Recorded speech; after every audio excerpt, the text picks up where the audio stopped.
എൻ്റെ ഒരു സുഹൃത്ത് പറഞ്ഞ ഒരു അനുഭവമുണ്ട്. കേൾക്കണ്ടല്ലോ അല്ലേ?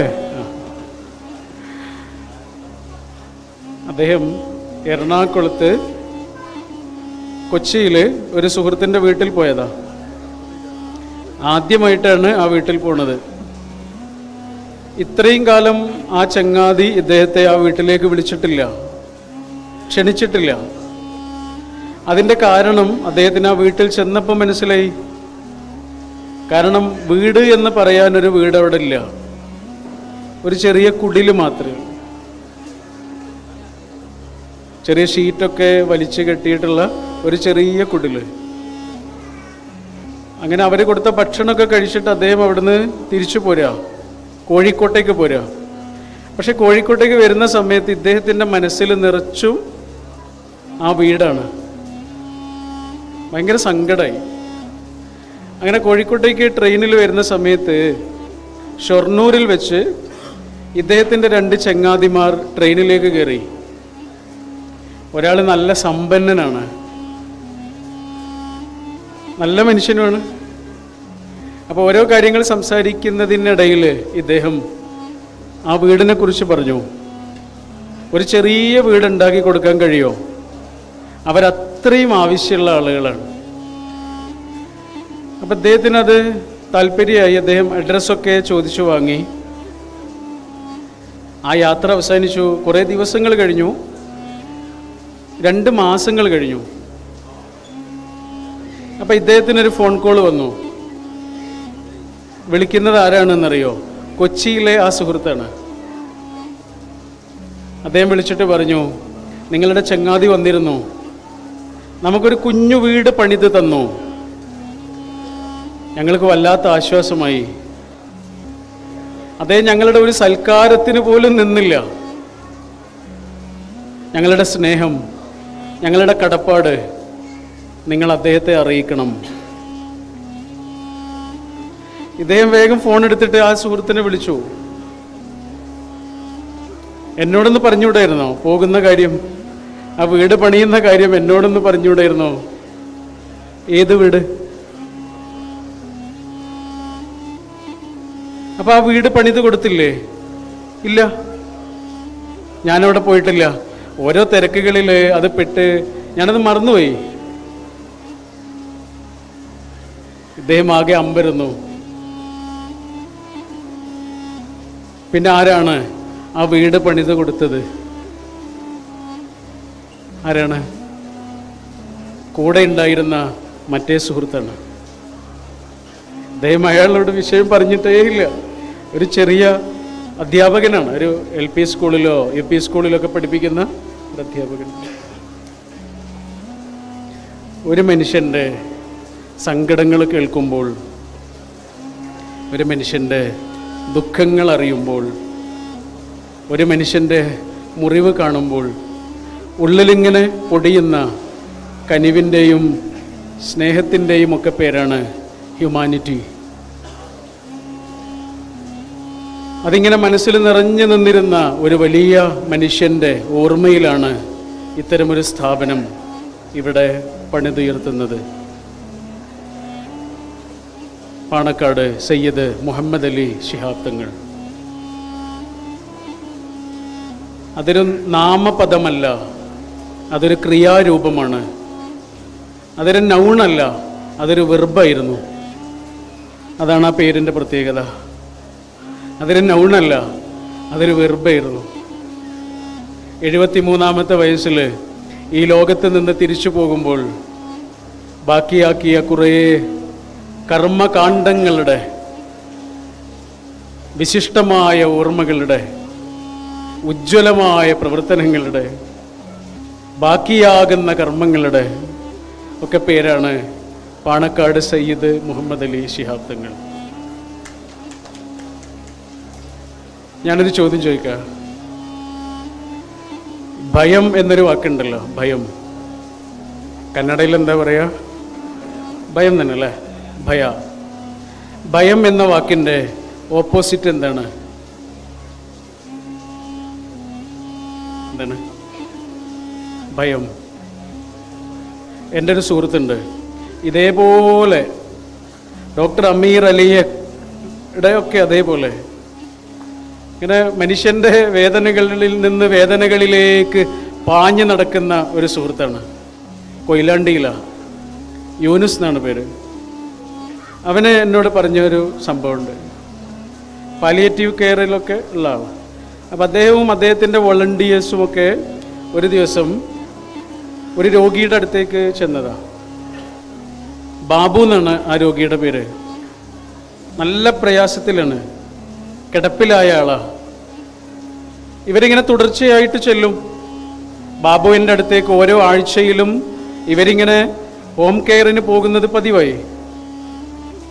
ഒരു ദിവസം ബാബു യൂനിസിൻ്റെ കയ്യിലേക്ക് ഒരു ബോട്ടിൽ കൊടുത്തു, ചെറിയൊരു കുപ്പി.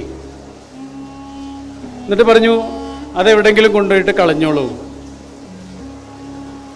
അപ്പോൾ യൂനിസ് ചോദിച്ചത് എന്താണ്? ബാബു പറഞ്ഞു, അത് പോയിസണാണ്, വിഷത്തിൻ്റെ കുപ്പിയാണ്. എനിക്കാകെയുള്ളത് ഒരു അമ്മയും ഒരു പശുവുമാണ്. പശു എൻ്റെ വരുമാനമാണ്, അമ്മ എൻ്റെ എല്ലാമാണ്. ഇതിലേതെങ്കിലും ഒരാൾ അവസാനിച്ചാൽ അന്നെടുത്ത് കഴിക്കാൻ വേണ്ടിയിട്ട് എൻ്റെ തലയിണയുടെ അടുത്ത് ഇങ്ങനെ വെച്ചിട്ടുള്ളതാണിത്. പക്ഷേ ഇനി എനിക്കിത് വേണ്ട, എനിക്ക് നിങ്ങളുണ്ട്, എനിക്ക് നിങ്ങളുണ്ട്. ഭയം എന്നുള്ള വാക്കിൻ്റെ വിപരീതം എന്താണ്? അഭയമാണ്, ഷെൽട്ടർ. അഭയം. സത്യം അസത്യം, ഹിംസ അഹിംസ, ഭയം അഭയം. ഒരു മനുഷ്യന് മറ്റൊരു മനുഷ്യനിൽ നിന്ന് കിട്ടുന്ന ആ അഭയബോധം ഉണ്ടല്ലോ, അതിലൂടെ ലഭിക്കുന്ന ധൈര്യമുണ്ടല്ലോ, അതാണ്.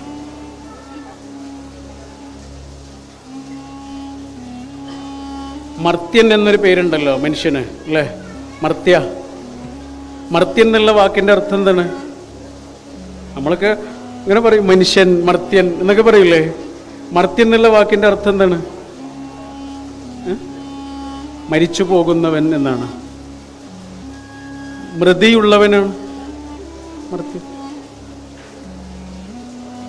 ജനനം എന്നൊരു വാതിലിലൂടെ ഇങ്ങനെ വന്നിട്ട് മരണം എന്നൊരു വാതിലിലൂടെ ഇങ്ങനെ തിരിച്ചു പോകുന്നതിന് മുമ്പുള്ള എണ്ണിയാൽ കിട്ടുന്ന അത്രയും കുറച്ച് ശ്വാസനേരങ്ങളുടെ പേരാണ് മനുഷ്യന്റെ ജീവിതം.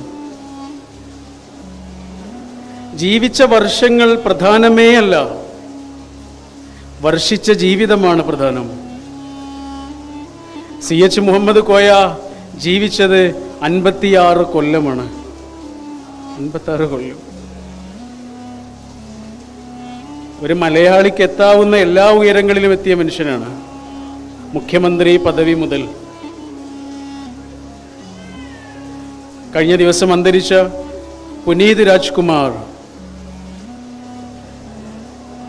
ഇങ്ങോട്ടിങ്ങനെ വരുമ്പോൾ കാണുന്നുണ്ട് അദ്ദേഹം ഈ നാട്ടിലെ മനുഷ്യരുടെ മനസ്സിൽ എത്രത്തോളമുണ്ട് എന്ന്. അത്രയധികമുണ്ട്.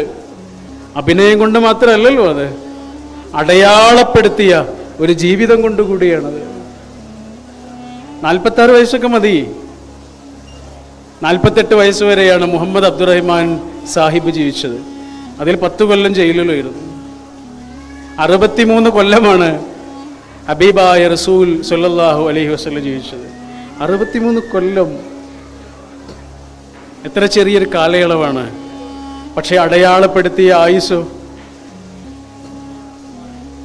TV കൊച്ചുബാവ എന്ന ഒരു എഴുത്തുകാരനുണ്ട് മലയാളത്തിൽ, മരിച്ചുപോയി. അദ്ദേഹത്തിൻ്റെ ഒരു നോവലിൽ ഒരു കഥാപാത്രം പറയുന്നൊരു വാക്കുണ്ട്. നമ്മളെപ്പോഴും കാണുന്ന സ്ഥലത്ത് ഇങ്ങനെ എഴുതി വെക്കേണ്ട വാക്കാണ്. എന്താണെന്നറിയോ? നീ ജീവിച്ചു, ജനിച്ചു, ജീവിച്ചു, മരിച്ചു. ജനിച്ചു, ജീവിച്ചു, മരിച്ചു. ശരി, പക്ഷെ എന്തത്ഭുതമാണ് ചെയ്തത്? ജനിച്ചു, ജീവിച്ചു, മരിച്ചു, പക്ഷെ എന്തത്ഭുതമാണ് ചെയ്തത് എന്ന ഒരു ചോദ്യം അവനവൻ്റെ ഉള്ളിൽ നിന്ന് ഉയരുമ്പോൾ അതിന് കൊടുക്കാനുള്ള ചില ഉത്തരങ്ങൾ ഈ പറയുന്ന ഞാനും കേൾക്കുന്ന നിങ്ങളും കരുതി വെക്കേണ്ടതുണ്ട്. അതിനുള്ള ഒരവസരമാണ് ഇത്. Palliative clinic, Shihab Thangal centre for humanity. എന്തൊരു മനോഹരമായ പേരാണത്. സെൻറ്റർ ഫോർ ഹ്യൂമാനിറ്റി മനുഷ്യത്വത്തിൻ്റെ കേന്ദ്രമാണ്. മതത്തിൻ്റെയോ ജാതിയുടെയോ വർണ്ണത്തിൻ്റെയോ ഒന്നും വ്യത്യാസമില്ലാതെ മനുഷ്യൻ്റെ സങ്കടങ്ങളുടെ അതിന് പരിഹാരം കണ്ടെത്തുന്ന കേന്ദ്രമാണ്. ചോരയ്ക്ക് മാത്രമല്ല, കണ്ണീരിനും. ലോകത്തെല്ലാ സ്ഥലങ്ങളിലും ഒരേ നിറമാണ്. ചോരയ്ക്ക് എല്ലാ സ്ഥലത്തും ഒരേ നിറമാണെന്ന് പറയില്ലേ? ചോരയ്ക്ക് മാത്രമാണോ? കണ്ണീരിനും എല്ലാ സ്ഥലങ്ങളിലും ഒരേ നിറമാണ്, യാതൊരു വ്യത്യാസമില്ല. അതുകൊണ്ട് ഒരായുസ് കൊണ്ട് എനിക്കെന്ത് ചെയ്യാൻ കഴിയും? എനിക്ക് 39 വയസ്സായി. ഈ നിമിഷത്തിൽ ഞാൻ TV കൊച്ചുബാവയുടെ കഥാപാത്രം ചോദിച്ച ചോദ്യം എന്നോട് ചോദിക്കുമ്പോൾ എന്താണ് എൻ്റെ കയ്യിലെ ഉത്തരം? നീ ജനിച്ചു, നീ ജീവിച്ചു, നീ മരിച്ചു, പക്ഷെ എന്ത് അത്ഭുതമാണ് ചെയ്തത്? ഒരു വലിയ ഉസ്താദ് ഉണ്ടായിരുന്നു, വലിയൊരു മാസ്റ്റർ. ആ മാസ്റ്ററുടെ കീഴിൽ കുറേ ആളുകൾ പഠിക്കാൻ വരും. 2 ആളുകൾ വന്നു. ആ 2 ആളുകൾ പഠനമൊക്കെ കഴിഞ്ഞിട്ട് തിരിച്ചു പോകുന്ന സമയത്ത് മാഷ് 2 ആളുടെയും കയ്യിൽ ഓരോ രൂപ കൊടുത്തു, 1 രൂപയുടെ നാണയം. എന്നിട്ട് പറഞ്ഞു, ഈ 1 രൂപയുടെ നാണയം കൊണ്ട് എന്താണോ കിട്ടുക അത് വാങ്ങിയിട്ട് ഒരു റൂം മുഴുവനും നിറക്കണം. 2 ആൾക്ക് ഓരോ റൂം കൊടുത്തു. ആ റൂം മുഴുവനും നിറക്കണം. പക്ഷെ നിറക്കാൻ ആകെയുള്ളത് ഒരേ 1 രൂപയാണ്. ഒന്നാമത്തെ ആള് പെട്ടെന്ന് പരിഹാരം കണ്ടു. കാരണം ഏറ്റവും ചെറിയ വിലക്ക് കിട്ടുന്ന കുറേ മാലിന്യങ്ങൾ വാങ്ങിയിട്ട് ആ റൂമിൽ നിറച്ചു വെച്ചു. ഈസി.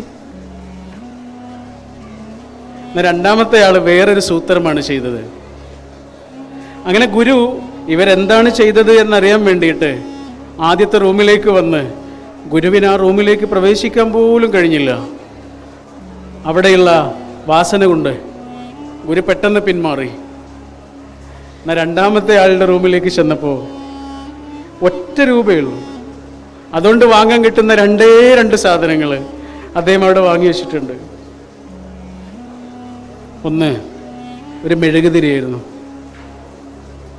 ഒന്ന് ഒരു ചന്ദനത്തിരിയായിരുന്നു. മെഴുകുതിരി ഇങ്ങനെ കത്തിച്ചു വെച്ചു. ആകെ നിറഞ്ഞു പ്രകാശം. ചന്ദനത്തിരി ഇങ്ങനെ കത്തിച്ചു വെച്ചു. ആകെ നിറഞ്ഞു സുഗന്ധം. ആ 1 രൂപയുടെ നാണയല്ലേ, അത് നമ്മുടെ ആയുസ്സാണ്. ആ മാസ്റ്റർ ഇല്ലേ, അത് പഠിച്ചവനാണ്, ഗോഡ്. മൂപ്പരിങ്ങനെ തന്ന ഒറ്റ നാണയമാണ് ആയുസ്. ആ റൂമാണ് നമ്മുടെ ജീവിതം. എന്താണ് നടക്കുന്നത്? അത്രയേ ഉള്ളൂ.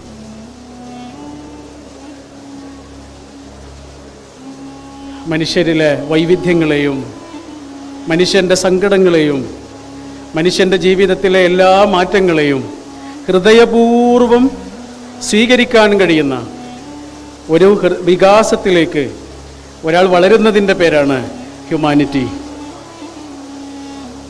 നിങ്ങൾ കേൾക്കുന്നുണ്ടെങ്കിൽ ഞാനൊരു സംഭവം പറയാം. മഴയുടെ പ്രയാസമുണ്ട്, എന്നാലും ഞാനിങ്ങനെ മെല്ലെ മെല്ലെ നിർത്തി പറയാം. ഖുർആനിൽ മൂസ എന്ന പ്രവാചകനെ കുറിച്ച് പറയുന്നില്ലേ? മൂസാ നബി അലൈഹിസ്സലാം. ബൈബിളിൽ മോസെ പ്രവാചകൻ അല്ലെങ്കിൽ മോസസ് പ്രവാചകൻ.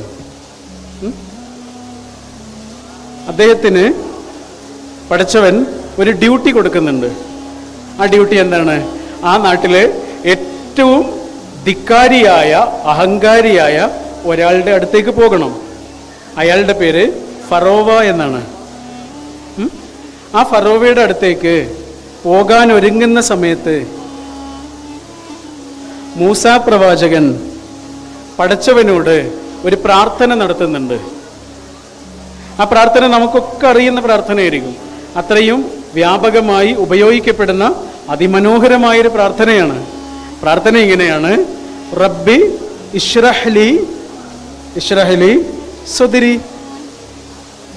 എന്താ പ്രാർത്ഥനയുടെ അർത്ഥം? ദൈവമേ, എൻ്റെ മനസ്സ് വിശാലമാക്കി തരണേ ആണല്ലോ, അല്ലേ? എങ്ങോട്ടാ പോകുന്നത്? ആ നാട്ടിലെ ഏറ്റവും അഹങ്കാരിയായ ആളുടെ അടുത്തേക്കാണ്. മൂസാ നബി ചെന്ന് പറയുന്ന കാര്യം അയാൾ സ്വീകരിക്കാൻ സാധ്യത വളരെ കുറവാണ്. അങ്ങനെ ഒരാളുടെ അടുത്തേക്ക് പോകുമ്പോൾ മൂസാ നബി ശരിക്കും പ്രാർത്ഥിക്കേണ്ടിയിരുന്ന പ്രാർത്ഥന എന്താണ്? പടച്ചോനെ, ഞാൻ പറയുന്ന കാര്യം സ്വീകരിക്കാൻ ആ മനുഷ്യൻ്റെ മനസ്സ് നീ വിശാലമാക്കി കൊടുക്കണേ എന്നായിരുന്നില്ലേ? ആയിരുന്നില്ലേ? പക്ഷേ മൂസാ നബി പ്രാർത്ഥിച്ചത് എന്താണ്? അയാൾ എങ്ങനെയുള്ള ടൈപ്പായിട്ടുള്ളൊരു മനുഷ്യനാണെങ്കിലും ആ മനുഷ്യനെ ഉൾക്കൊള്ളാൻ എൻ്റെ മനസ്സ് വിശാലമാക്കി തരണേ എന്നാണ്. ചെറിയ കാര്യമാണോ? നമ്മൾ നടക്കുന്ന എല്ലാ വഴികളിലും ഇതേപോലെ കാർപ്പറ്റ് വിരിക്കാൻ കഴിയുമോ? ഇല്ല.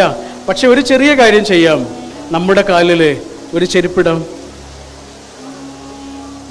അതാണ് റബ്ബിശ്റഹ് ലി സുദ്രി. എല്ലാ മനുഷ്യരിലെയും വൈവിധ്യങ്ങളെ ഇല്ലാതൊക്കെ നമ്മളെ കൊണ്ട് പറ്റില്ല. പക്ഷെ ഒരു കാര്യം ചെയ്യാം, അതെന്താണ്? മനുഷ്യരുടെ എല്ലാ വൈവിധ്യങ്ങളെയും സ്നേഹപൂർവ്വം വെൽക്കം ചെയ്യാൻ നമുക്ക് കഴിയാം. അഹമ്മദ് ബുഖാത്തിർ എന്ന ഒരു അറബി പാട്ടുകാരനുണ്ട്. അദ്ദേഹത്തിൻ്റെ ഭയങ്കര രസമുള്ളൊരു പാട്ടുണ്ട്. നിങ്ങൾ യൂട്യൂബിൽ അടിച്ചു നോക്കിയാൽ കാണാം. മൈ വൈഫ് എന്നാണ് ആ പാട്ടിൻ്റെ പേര്. അഹമ്മദ് ബുഖാത്തിർ, വൈഫിനെ കുറിച്ചുള്ള പാട്ടാണ്. അതിൽ അദ്ദേഹം പറയുന്നൊരു വരി ഇങ്ങനെയാണ്, അറബിയിൽ ഇങ്ങനെയാണ്: ഉഹിബ്ബുക്കി കൈഫ മാ കുൻതി. അർത്ഥം ഇങ്ങനെയാണ്: I love you as you are. നീ എങ്ങനെയാണോ അങ്ങനെ ഞാൻ നിന്നെ സ്നേഹിക്കുന്നു. സ്നേഹത്തിൻ്റെ ഏറ്റവും മനോഹരമായ രൂപമാണത്. സാധാരണ നമ്മൾ ആരെയും സ്നേഹിക്കുക? നമുക്ക് പറ്റുന്ന ചില മനുഷ്യരെയാണ് സ്നേഹിക്കുക. നമ്മുടെ ഫോട്ടോ കോപ്പി ആയിട്ടുള്ള മനുഷ്യർ, നമ്മൾ പറയുന്നതൊക്കെ ഇങ്ങനെ സ്വീകരിക്കുന്ന മനുഷ്യർ, അല്ലേ? അവിടുന്ന് ഒരാൾക്ക് എത്ര വലുതാകാൻ കഴിയുന്നുണ്ടോ അത്രയുമാണ് ഒരാളുടെ ഹ്യൂമാനിറ്റിയുടെ വളർച്ച. അതാണ് വൈക്കം മുഹമ്മദ് ബഷീറൊക്കെ പറഞ്ഞ, ഈ ലോകത്തെ അതിൻ്റെ എല്ലാ പോരായ്മകളോടുകൂടിയും ഞാൻ സ്നേഹിക്കുന്നു എന്ന് പറയുന്നു. മനുഷ്യരുടെ ആ വൈവിധ്യങ്ങളെ ഒരാൾക്ക് സ്വീകരിക്കാൻ കഴിയുമ്പോഴാണ് ഒരാളിലെ ഉള്ളിലെ ഹ്യൂമാനിറ്റി വളരുന്നത്. അതിനൊറ്റ കാര്യമുള്ളൂ, അതെന്താണെന്നറിയാം നിങ്ങൾ? ഒരാളുടെ ഉള്ളിലെ എമ്പതി വളർത്തലാണത്. എന്താണ് എമ്പതി എന്ന് പറഞ്ഞാൽ? ഞാനൊരു ചെറിയ ഉദാഹരണം പറയാം. ഒരാളുടെ അടുത്തൊരു കൗൺസിലറാണ്, സൈക്കോളജിക്കൽ കൗൺസിലറാണ്. ആ ആളുടെ അടുത്ത്, അതൊരു ലേഡിയായിരുന്നു, ആ ലേഡിയുടെ അടുത്ത് ഒരാൾ വിളിക്കുന്നു, ഒരു സ്ത്രീ വിളിക്കുന്നു, ഒരു ഉമ്മയാണ്. ആ ഉമ്മ പറയുന്നത് ഇങ്ങനെയാണ്: ഞാൻ എൻ്റെ മോളെ ഭയങ്കരമായിട്ട് ഉപദ്രവിക്കുന്നു, ചെറിയ കാരണങ്ങൾക്കൊക്കെ ഭയങ്കരമായിട്ട് അടിക്കുന്നു. അടിച്ചു കഴിഞ്ഞാലോ എനിക്കാകെ സങ്കടമാവുകയും ചെയ്യും, എനിക്ക് റിഗ്രറ്റാണ്, പിന്നെ അടിക്കണ്ടില്ലായിരുന്നു എന്ന് ആലോചിക്കുക. പക്ഷെ ചെറിയ കാര്യങ്ങൾക്ക് പോലും ഞാൻ ഭയങ്കരമായിട്ട് അടിക്കും. എന്തു ചെയ്യും? പക്ഷെ ആ ലേഡി കൗൺസിലർ, അവരുടെ മനസ്സിൽ അപ്പം തോന്നിയൊരു കാര്യം, അത് അവരെന്നോട് പറഞ്ഞത് പടച്ചോൻ എനിക്ക് തോന്നിപ്പിച്ചു എന്നാണ് പറഞ്ഞത്. അങ്ങനെ ഒരു കാര്യമാണ്. എൻ്റെ പ്രിയപ്പെട്ടവൾ തന്നെയായിരുന്നു ആ ലേഡി കൗൺസിലർ. അത് സന്തോഷത്തോടു കൂടി പറയാൻ തോന്നുന്നൊരു കാര്യമായതുകൊണ്ട് പറഞ്ഞാണ് കേട്ടോ. അപ്പോൾ അവൾ ഈ ഉമ്മയോട് പറഞ്ഞു, ഒരു ചെറിയ കാര്യം ചോദിക്കാം ഉമ്മ, നിങ്ങൾ എന്നോട് ഇങ്ങനെ പറഞ്ഞു തരണം. എന്താ പറഞ്ഞു തരേണ്ടത്? നിങ്ങൾ മോളെ ഉപദ്രവിച്ച ഓരോ കാര്യങ്ങളും, രാവിലെ മുതൽ അവൾ കിടന്നുറങ്ങുന്നത് വരെയുള്ള കാര്യങ്ങൾ. പക്ഷെ ഉമ്മയുടെ ഭാഗത്ത് നിന്നല്ല പറയണ്ടേ, മോളായിട്ട് പറഞ്ഞു തരണം. ആ മോള് എന്നോട് സംസാരിക്കുന്നത് പോലെ എനിക്ക് നിങ്ങൾ പറഞ്ഞു തരണം. ഉമ്മ പറയാൻ തുടങ്ങി. രാവിലെ എഴുന്നേറ്റ് നിമിഷം മുതൽ വൈകുന്നേരം ഉറങ്ങുന്ന നിമിഷം മുതൽ വരെ ആ ഉമ്മയും മോളും തമ്മിലുള്ള ഒരു ഡീലിംഗ് ഇങ്ങനെ ആ മോള് പറയുന്നത് പോലെ ഉമ്മ പറഞ്ഞു കൊടുക്കും. പല പ്രാവശ്യം ഉമ്മ അടിച്ചിട്ടുണ്ട്, മോള് ചീത്ത പറഞ്ഞിട്ടുണ്ട്, വഴക്ക് പറഞ്ഞിട്ടുണ്ട്. നല്ല വാക്കുകൾ വളരെ കുറച്ച്, കൂടുതലും വഴക്കാണ്. കൂടുതൽ അടിയാണ്, കൂടുതൽ ഉപദ്രവമാണ്. ഇത് പറഞ്ഞു കഴിഞ്ഞിട്ട് പിന്നെ കുറേ സമയം ആ ഉമ്മ ഒന്നും മിണ്ടുന്നില്ല. അവർ കരയുന്നുണ്ടായിരുന്നു. എന്നിട്ട് ആ ഉമ്മ പറഞ്ഞു, ഇപ്പം എനിക്ക് മനസ്സിലായി, എൻ്റെ ഉമ്മ എന്നോട് എന്താണോ ചെയ്തത് അതാണ് ഞാൻ എൻ്റെ കുട്ടിയോട് ചെയ്തുകൊണ്ടിരിക്കണേ. പാവം കുട്ടി അവളവിടെ കിടന്നുറങ്ങുന്നു. ആ ഉമ്മയിൽ നിന്നൊരു ദിവസം, ഒരു പകല് മുഴുവനും ആ കുട്ടിക്ക് കിട്ടുന്നത് മുഴുവനും അടിയും ഉപദ്രവങ്ങളും ദേഷ്യവുമാണ് കൂടുതൽ. അല്ലാത്തതും കുറച്ച് കിട്ടുന്നുണ്ട്. ഇത് പറഞ്ഞു കഴിഞ്ഞപ്പോൾ ആ ഉമ്മക്ക് മനസ്സിലായി എന്താണ് കാര്യം, എന്താണ് എമ്പതി. ഇതാണ് എമ്പതി.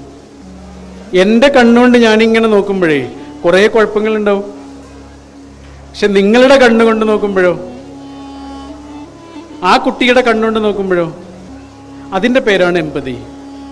മറ്റൊരാളുടെ ഭാഗത്ത് നിന്ന് ഒന്ന് കാണാൻ ശ്രമിക്കുന്നതിൻ്റെ പേരാണ് ഫീലിംഗ് വിത്ത് എന്ന് ഇംഗ്ലീഷിൽ പറയൂലേ, ഫീലിംഗ് വിത്ത്. അങ്ങനെ മനുഷ്യരൊന്ന് ശ്രമിച്ചിരുന്നെങ്കിൽ എത്ര വഴക്കുകൾ കുറയുന്നു എന്നറിയോ. മുന്നിൽ നിൽക്കുന്ന മനുഷ്യൻ്റെ മനസ്സൊന്ന് മനസ്സിലാക്കാൻ ശ്രമിച്ചിരുന്നെങ്കിൽ എത്ര വഴക്കുകൾ ഇല്ലാതാകുമായിരുന്നു എന്നറിയാം. നമ്മളൊന്ന് ശാന്തമായി ആലോചിക്കാൻ കുറച്ച് സമയം കൊടുത്തിരുന്നെങ്കിൽ എത്ര വഴക്കുകൾ ഇല്ലാതാകുമായിരുന്നു എന്നറിയാം. ഒരു മെസ്സേജ് വന്നിട്ട് അപ്പോൾ തന്നെ അതിന് മറുപടി ഒന്ന് കൊടുത്തില്ലായിരുന്നെങ്കിൽ എത്ര വഴക്കുകൾ ഇല്ലാതാകുമായിരുന്നു എന്നറിയാം. എത്ര ബ്ലോക്കിംഗ് കുറയുമായിരുന്നു എന്നറിയാം. നമ്മുടെ ബ്ലോക്ക് ലിസ്റ്റിൽ നിന്ന് എത്ര ആളുകളെ ഒഴിവാക്കായിരുന്നു എന്നറിയാം. നമ്മുടെ ബ്ലോക്ക് ലിസ്റ്റിലെ കുറേ ആളുകളുണ്ട് എന്നുള്ളത് നമ്മുടെ മഹത്വത്തിൻ്റെ ഒരടയാളവുമല്ല. നമുക്ക് മനുഷ്യരെ വെൽക്കം ചെയ്യാൻ കഴിയുന്നിടത്തുള്ള പോരായ്മയുടെ ഏറ്റവും നല്ല ഉദാഹരണമാണ് നമ്മുടെ ബ്ലോക്ക് ലിസ്റ്റിലെ ആളുകൾ. ആളെ ബ്ലോക്കൊക്കെ ഈ മനസ്സിന് എന്തെങ്കിലും മാനസിക പ്രയാസങ്ങളൊക്കെ ഉണ്ടാകുന്ന ആളുകളില്ലേ, അവരാദ്യം എന്താ ചെയ്യുക? എല്ലാ ആളുകളെയും അകറ്റുക ചെയ്യുക.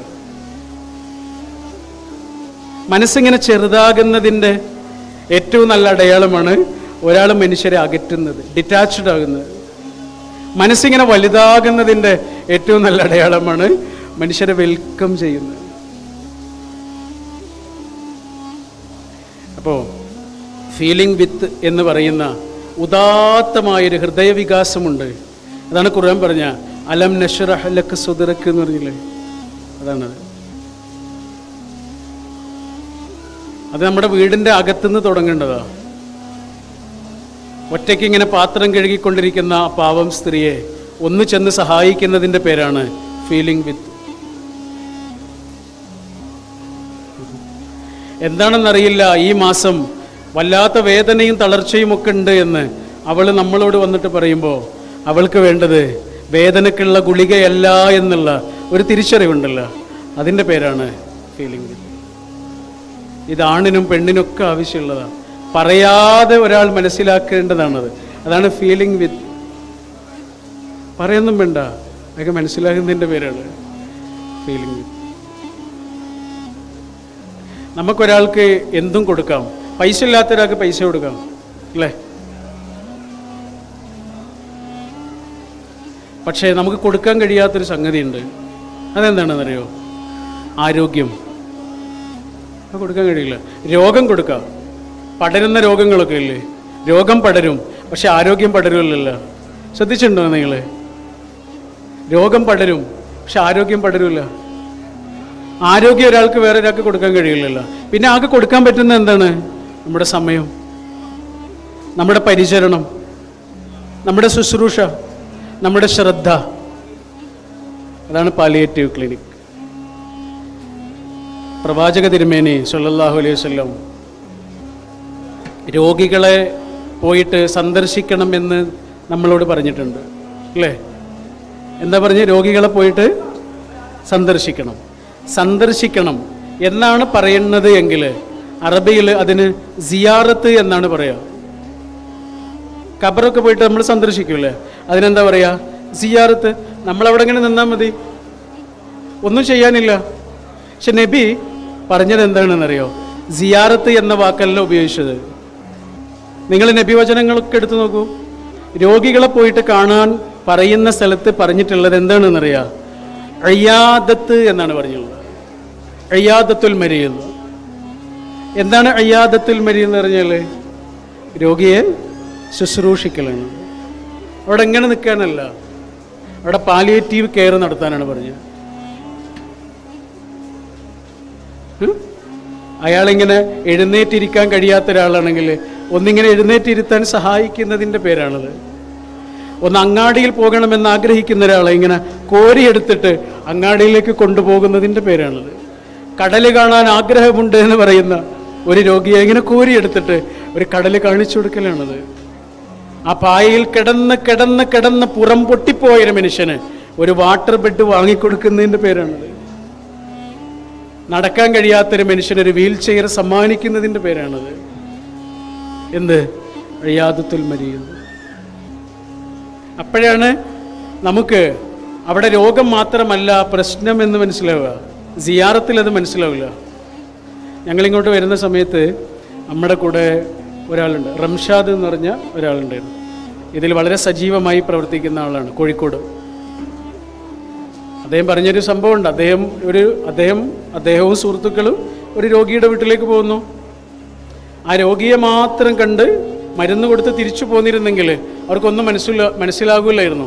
പക്ഷെ ആ കുടുംബത്തെ അവർ അടുത്തറിയാൻ തുടങ്ങി. എന്താണെന്നറിയോ? വലിയ വീടാ, പക്ഷേ 1 മാസത്തിലേറെയായി അവിടെ ഭക്ഷണം കഴിച്ചിട്ടില്ല.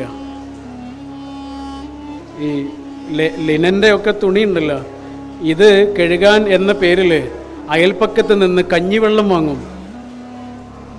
ആ കഞ്ഞിവെള്ളം കുടിച്ചിട്ട് മാസങ്ങളോളം കഴിഞ്ഞൊരു കുടുംബത്തെക്കുറിച്ച് അദ്ദേഹം പറയുന്നുണ്ട്. പിന്നെ അവിടെയുള്ള കുട്ടി മൈലാഞ്ചി ഇടാൻ മിടുക്കിയാണ്. അങ്ങനെ മൈലാഞ്ചി ഇടാൻ പോകും. അതിന്ന് കിട്ടുന്ന ചെറിയ വരുമാനം, അതുകൊണ്ടാണ് ജീവിച്ചത്. അങ്ങനെ മൈലാഞ്ചി ഇടാൻ പോയൊരു വീട്ടിൽ വെച്ചിട്ട് എന്തോ ഒരു പ്രശ്നം ഉണ്ടാകുന്നു. ആരോ അവളെ വഴക്ക് പറയുന്നു, കുടുംബത്തിലുള്ള ആരോ, എന്തിനാ നീ മൈലാഞ്ചി ഇടാൻ പോകുന്നതെന്നൊക്കെ. അവൾക്ക് സങ്കടമായി. അവൾ തൊട്ടപ്പുറത്ത് റെയിൽ പാളമുണ്ട്, അവിടെ പോയിട്ട് ട്രെയിനിന് മുന്നിൽ ചാടിയിട്ട് ആത്മഹത്യ ചെയ്തു. ആ കുടുംബത്തിൻ്റെ എല്ലാ മാർഗങ്ങളും അറ്റുപോവാണ്. അങ്ങനെ ആ കുടുംബത്തെ സംരക്ഷിച്ച ഒരു സംഭവം അദ്ദേഹം പറയുണ്ടായി. ഇതിൻ്റെ പേരാണ് ഇയാദത്തുൽ മരീദ്.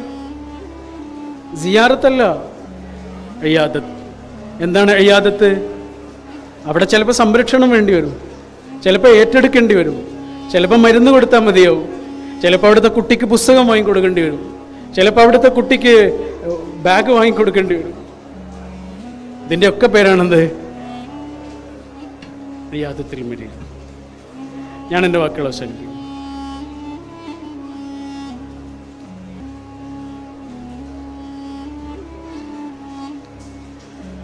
ഞാനൊരു ചെറിയ ഉദാഹരണം പറയാം. അപ്പോൾ നിങ്ങളുടെ ഭാര്യയും ഒരു യാത്ര പോകുകയാണെന്ന് വിചാരിച്ചു, ഹജ്ജിന് പോകുകയാണെന്ന് വിചാരിച്ചു. ആ സമയത്ത് നിങ്ങളുടെ മക്കൾ മാത്രമേ വീട്ടിലുള്ളൂ. അപ്പോൾ നിങ്ങൾ എന്ത് ചെയ്താണ്? നിങ്ങളുടെ മക്കൾക്ക് കുറേ നിർദ്ദേശങ്ങൾ ഒരു പേപ്പറിൽ എഴുതി കൊടുക്കണേ. സത്യം മാത്രമേ പറയാൻ പാടുള്ളൂ, ആരെയും ഉപദ്രവിക്കാൻ പാടില്ല, മരുന്ന് ആളുകളെ സഹായിക്കണം, അയൽക്കാരോട് നല്ല രീതിയിൽ പെരുമാറണം, യാചകരൊക്കെ വന്നാൽ എന്തെങ്കിലും സഹായിക്കണം എന്നൊക്കെ ഒരു പേപ്പറിൽ ഇങ്ങനെ എഴുതിയിട്ട് നിങ്ങൾ കൊടുക്കുകയാണ് മക്കൾക്ക്. അങ്ങനെ 1 മാസം കഴിഞ്ഞിട്ട് നിങ്ങൾ തിരിച്ചു വരികയാണ്. അങ്ങനെ തിരിച്ചു വരുന്ന സമയത്ത് നിങ്ങൾ എന്താ കാണുന്നതെന്നറിയോ? എന്താ കാണുന്നത്? കുട്ടികൾ ഇത് വായിച്ചുകൊണ്ടിരിക്കുക. സത്യം മാത്രമേ പറയാവൂ, ആരെയും ചതിക്കാൻ പാടില്ല, ആരെയും പറ്റിക്കാൻ പാടില്ല, യാചകർ വന്നാൽ സഹായിക്കണം, മനുഷ്യരെ കണ്ടറിഞ്ഞിട്ട് അവർക്ക് സഹായങ്ങൾ കൊടുക്കണം, അയൽക്കാരോട് നല്ല രീതിയിൽ പെരുമാറണം എന്നൊക്കെ നിങ്ങൾ എഴുതി കൊടുത്ത ആ പേപ്പർ വായിച്ചു കൊണ്ടിരിക്കാനാണോ നിങ്ങളത് എഴുതി കൊടുത്തത്? ആണോ? ഇത് നടത്താനല്ലേ? അല്ലേ? ഇതിൻ്റെ പേരാണ് വേദഗ്രന്ഥം. ഇത് വായിച്ചുകൊണ്ടിരിക്കാനുള്ളതല്ല, നടപ്പിലാക്കാനുള്ളതിൻ്റെ പേരാണ്.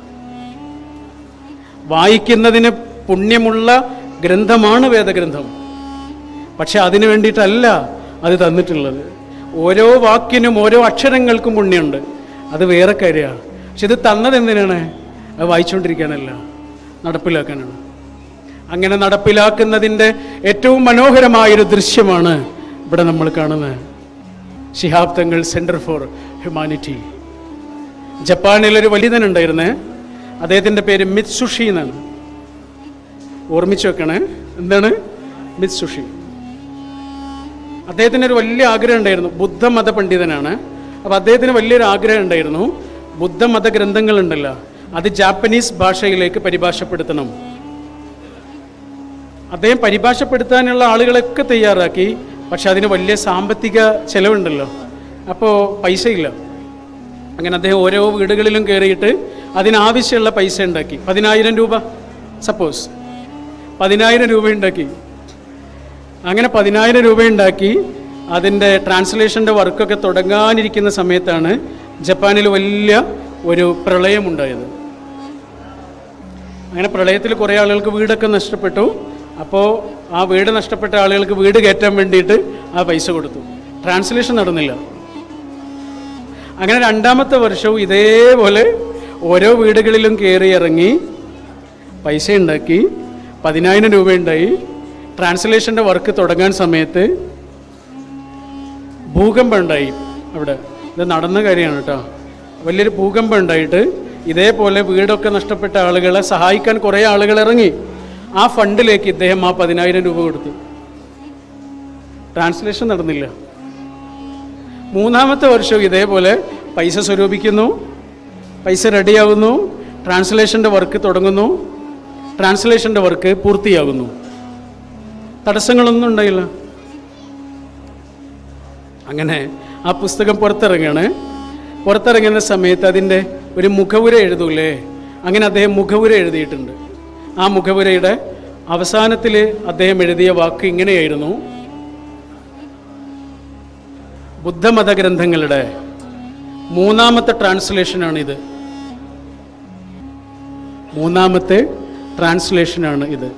1ാമത്തെയും 2ാമത്തെയും ട്രാൻസ്ലേഷൻ നിങ്ങളിലേക്ക് വന്നത് പുസ്തകങ്ങളായിട്ടല്ല, കാരുണ്യമുള്ള പ്രവർത്തനങ്ങളായിട്ടായിരുന്നു. 3ാമത്തെ ട്രാൻസ്ലേഷൻ പുസ്തകമായിട്ടും വരുന്നു. എന്താണ് വേദഗ്രന്ഥം? നടപ്പിലാക്കാനുള്ളതാണ്. കരയുന്ന മനുഷ്യനിലേക്ക് ഇങ്ങനെ തിരിഞ്ഞു നോക്കാൻ പറയുന്നു. അവഗണിക്കപ്പെട്ട മനുഷ്യന് നേരെ നോക്കാൻ പറയുന്നു. നാവറുക്കപ്പെട്ടവന്റെ നാവായി മാറാൻ പറയുന്നു. ആട്ടിയകറ്റപ്പെട്ട മനുഷ്യരുടെ അഭയമായി മാറാൻ പറയുന്നു. ഭയമുള്ള മനുഷ്യർക്ക് ഷെൽട്ടറായി മാറാൻ പറയുന്നു. കണ്ണ് കാണാത്തൊരു മനുഷ്യൻ ഇങ്ങനെ നടന്നു പോകുമ്പോൾ അയാളെ ഇങ്ങനെ തോളിൽ പിടിച്ചിട്ട് നടക്കാൻ നമ്മൾ സഹായിക്കുമ്പോൾ എത്ര ചുവടുകളാണോ ആ മനുഷ്യൻ വെക്കുന്നത്, അത്രയും ചുവടുകൾ നമ്മുടെ പാപങ്ങൾ പൊറുക്കപ്പെടുമെന്ന് പറഞ്ഞിട്ടുണ്ട് ഈ ലോകത്തിൻ്റെ മഹാവെളിച്ചമായ തിരുദൂതർ സല്ലല്ലാഹു അലൈഹി വസല്ലം. ഞാനൊരു ചെറിയ കാര്യം അതും കൂടി ചെയ്തിട്ട് ഞാൻ എൻ്റെ വാക്കുകൾ അവസാനിപ്പിക്കും. ഒരു സ്കൂളിൽ ഒരു PT മാഷുണ്ട്. ആ PT മാഷ് ആ സ്കൂളിലെ കുട്ടികൾക്ക് കാണിച്ചു കൊടുത്തിട്ടുള്ളൊരു കാര്യമാണ്. കുട്ടികളെ ഇങ്ങനെ നിരനിരയായി നിർത്തിയേ, ഓക്കെ, ഇങ്ങനെ നിരനിരയായി നിർത്തി കുറേ കുട്ടികൾ. എന്നിട്ട് ഓടാൻ ആവശ്യമുള്ള ഒരു ഡെസ്റ്റിനേഷൻ കാണിച്ചു കൊടുത്തു. ഇവിടെയാണ് എത്തേണ്ടത്. ഇവിടെ ഈ ഡെസ്റ്റിനേഷനിലെത്തണം. ഈ കുട്ടികൾ ഓടി വരണം. എന്നിട്ട് ഓടിയിട്ട് ആദ്യം എത്തുന്നത് ആരാണോ അവർക്കുള്ളതാണ് സമ്മാനം. ഓക്കെ. പക്ഷെ മാഷ് അതിൻ്റെ മുമ്പ് ഒരു ചെറിയ കാര്യം പറഞ്ഞു. മാഷ് പറഞ്ഞു, അച്ഛനും അമ്മയും ജോലിക്കാരായ ആരൊക്കെയാണ് ഈ കൂട്ടത്തിലുള്ളത്? അച്ഛനും അമ്മയ്ക്കും ജോലിയുണ്ട്, രോഗമില്ല, നല്ല ആരോഗ്യമുണ്ട്, വളരെ സമ്പന്നമായ സുഖം സമൃദ്ധമായ കുടുംബം, വീടുണ്ട്, അച്ഛനും അമ്മയ്ക്കും ജോലിയുണ്ട്. അങ്ങനെയുള്ള ആരൊക്കെയാണ് ഉള്ളതെന്ന് ചോദിച്ചു. അപ്പോൾ കുറച്ച് കുട്ടികൾ ഇങ്ങനെ ഓടി വന്നു. മാഷ് ഇവിടെ നിൽക്കാൻ പറഞ്ഞു. പിന്നെ മാഷ് ചോദിച്ചു, അച്ഛൻ മരിച്ചുപോയ ആരൊക്കെയാണുള്ളത് എന്ന് ചോദിച്ചു.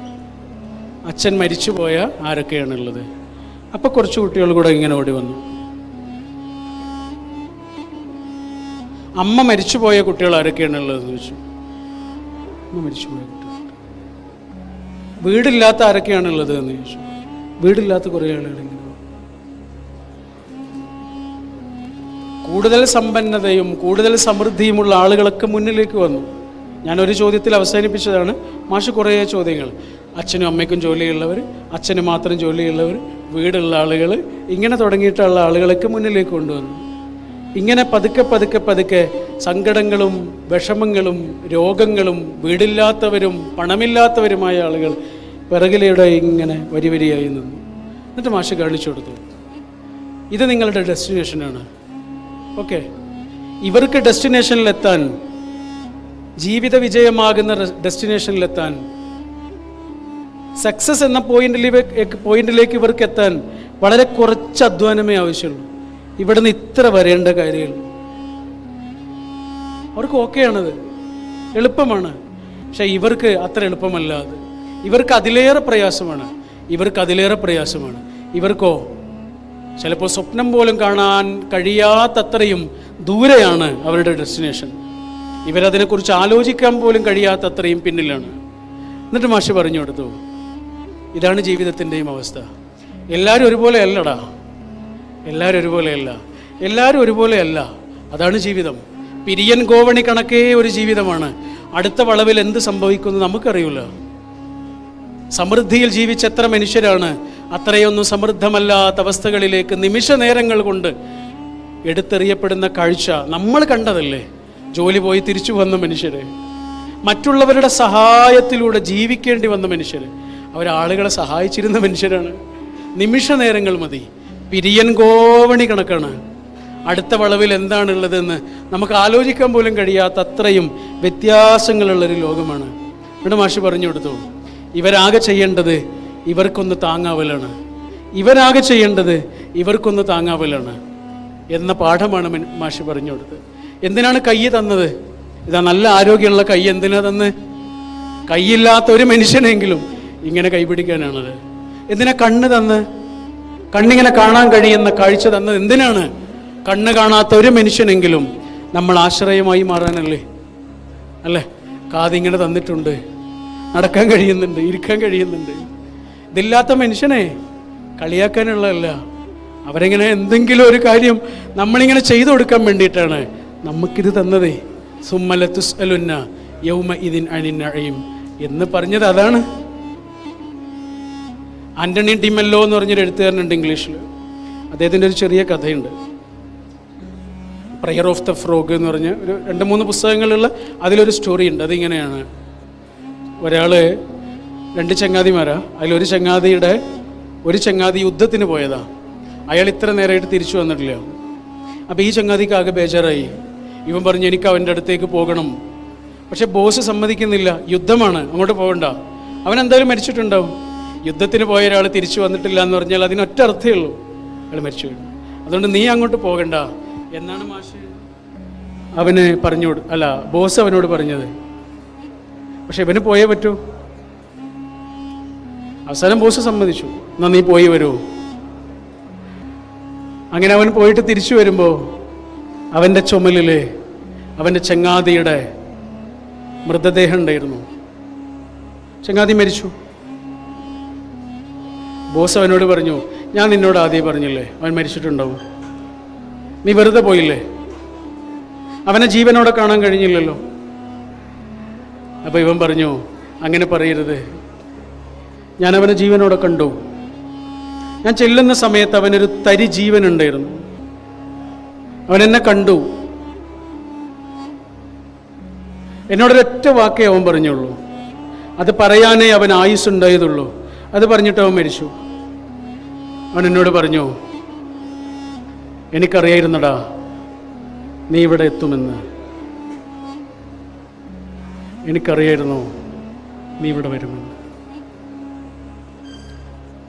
നമ്മുടെ ഈ ആയുസ്സിൽ ഒരു മനുഷ്യനെങ്കിലും ഏതെങ്കിലും ഒരു സമയത്ത് നമ്മളോട്, എനിക്കറിയാമായിരുന്നു നീ എൻ്റെ കൂടെ ഉണ്ടാകുമെന്ന്, എനിക്കറിയാമായിരുന്നു ഈ കിറ്റ് കൊണ്ട് നിങ്ങൾ ഇവിടെ വരുമെന്ന്, എനിക്കറിയായിരുന്നു ഈ മരുന്നുമായി നിങ്ങൾ ഇവിടെ എത്തുമെന്ന് എന്ന് പറഞ്ഞിട്ടുണ്ടെങ്കിൽ അതിൻ്റെ പേരാണ് ജീവിതം. Thank you.